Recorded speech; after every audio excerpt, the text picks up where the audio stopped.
تعریف چاهک: از کف پایین ترین توقف تا انتهای چاه رو چاهک یا پیت میگیم.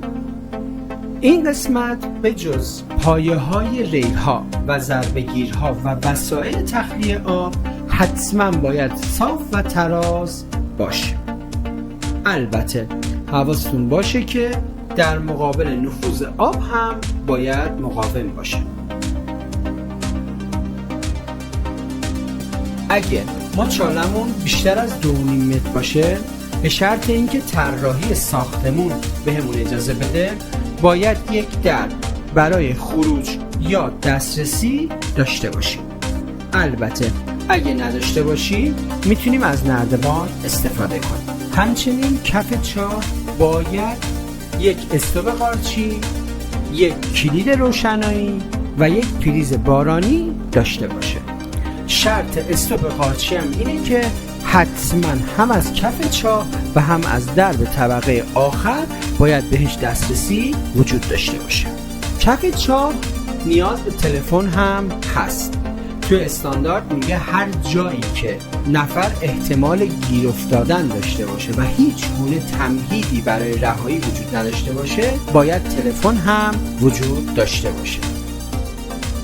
حالا کابین باید روی بافر فشرده شده قرار بگیره که باز هم ما بحث فاصله هوایی رو داریم و بحث فشردگی که توی بافرهای هیدرولیک استروک نوشته شده روی بافر و توی بافرهای پلی اورتان فشردگی 90% ارتفاع رو داریم. بعد از فشردگی میایم بالا و قاب وزن کفشکش تا انتهای ریل باید به اندازه 1/10 به علاوه 35,000 ویدو اضافه ریل داشته باشه. حالا برمیگردیم به کف چاه.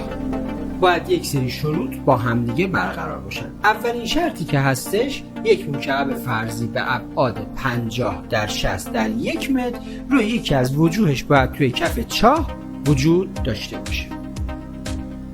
قسمت دوم، فاصله پایین ترین بخش کابین تا کف چاه باید حداقل 0.5 متر باشه. توی کابین های با ظرفیت بالا امکان داره یوک بزرگی داشته باشن، ولی توی کابین های با ظرفیت پایین ما سینی پایین ترین قطعمون حساب میشه.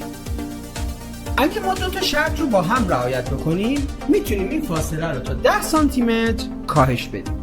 شرط اول میگه سینی زیر کابین تا دیوار روبروش فاصلش کمتر از 15 سانتی متر باشه.